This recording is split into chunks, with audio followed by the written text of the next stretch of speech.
The Federal Reserve on Wednesday enacted its first interest rate cut since the early days of the COVID pandemic, slicing half a percentage point off benchmark rates in an effort to head off a slowdown in the labor market.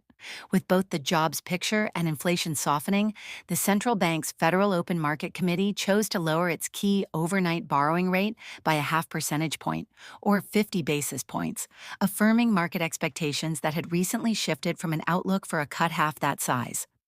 Outside of the emergency rate cuts during COVID, the last time the FOMC cut by half a point was in 2008 during the global financial crisis. The decision lowers the federal funds rate to a range between 4.75% 5%. While the rate sets short-term borrowing costs for banks, it spills over into multiple consumer products such as mortgages, auto loans, and credit cards. In addition to this reduction, the committee indicated through its dot plot the equivalent of 50 more basis points cut by the end of the year, close to market pricing. The matrix of individual officials' expectations pointed to another full percentage point in cuts by the end of 2025 and a half point in 2026. In all, the dot plot shows the benchmark rate coming down about 2 percentage points beyond Wednesday's move. The committee has gained greater confidence that inflation is moving sustainably toward 2% and judges that the risks to achieving its employment and inflation goals are roughly in balance, the post-meeting statement said. However, it sets the stage for future questions over how far the central bank should go before it stops cutting. There was a wide dispersion among members for where they see rates heading in future years. Investors' conviction on the move vacillated in the days leading up to the meeting. Over the past week, the odds had shifted to a half-point cut, with the probability for 50 basis points at 63% just prior to the decision coming down, according to the CME Group's FedWatch gauge.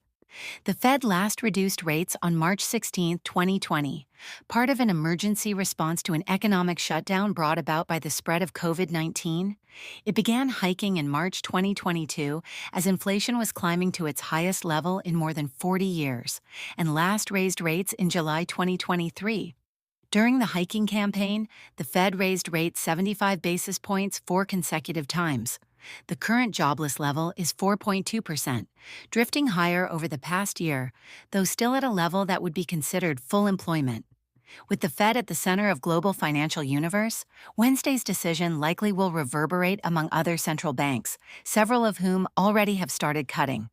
The factors that drove global inflation higher were related mainly to the pandemic-crippled international supply chains, outsized demand for goods over services, and an unprecedented influx of monetary and fiscal stimulus. The Bank of England, European Central Bank, and Canada's central bank all have cut rates recently, though others awaited the Fed's cue.